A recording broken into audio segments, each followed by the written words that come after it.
அண்ணே, அக்கா, தம்பி, சார், இங்க வீடு எடுக்க கோயம்புத்தூர் போட்டு வந்தாங்களே எங்க? நான் இங்க இருக்கேன். இங்கதான் இருக்கீங்களா? ஆமா, இப்போ மழைக்காலம் இல்லையா? சோ காட்டன் இந்தியாலயும் பாத்தீங்கன்னா சேலை மலை வந்து பொழிஞ்சிட்டு இருக்கு. சோ கண்டிப்பா எல்லாரும் வந்து இந்த ஆஃபரை யூஸ் பண்ணிக்கோங்க. சோ என்ன ஆஃபர் அப்படின்னு பாத்தீங்கன்னா, சோ இது எல்லாமே பாத்தீங்கன்னா உங்களுக்கு பிராண்டட் சாரீஸ் எம்ஆர்பில இருந்து உங்களுக்கு 50% ஆஃபர்ல கொடுத்துட்டு இருக்காங்க.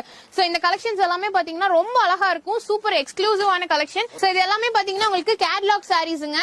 சோ எம்ஆர்பில இருந்து உங்களுக்கு 50% ஆஃபர்ல கொடுத்துட்டு இருக்காங்க. இப்போ வந்து மழைக்காலம் இல்லையா? சோ அதனால எல்லாரும் மலையில நனைஞ்சிட்டு இருப்பீங்க. நம்ம காட்டன் இந்தியால வந்தீங்க அப்படின்னா சேலை மலையில அது 50% ஆஃபர்ல நீங்க எடுத்துட்டு போலாம். Super super collection. இதெல்லாம் பாருங்க எவ்வளவு அழகா இருக்குன்னு. நீங்க வெளியில போனா கூட இந்த ரேட்டுக்கு நீங்க வாங்க முடியாது. சோ இங்க ஃபுல்லாமே பாத்தீங்கன்னா சாரீஸ் தான். எக்கச்சக்கமான கலெக்ஷன்ஸ் வச்சிருக்காங்க. எல்லாமே பிராண்டட். முக்கியமா அதுதான், அதுவும் கேட்லாக் சாரீஸ். சோ இந்த சாரீஸோட டிசைன் தான் பாத்தீங்கன்னா இந்த கேட்லாக்லயும் உங்களுக்கு இருக்கும். சோ நிறைய இருக்கு, வந்து அள்ளிட்டு போங்க. எக்கச்சக்கமான கலெக்ஷன். சோ நீங்க வந்து ஹோல்சேல் எடுக்கணும் அப்படின்னு நினைச்சீங்கன்னா உங்களுக்கு இதை விட வேற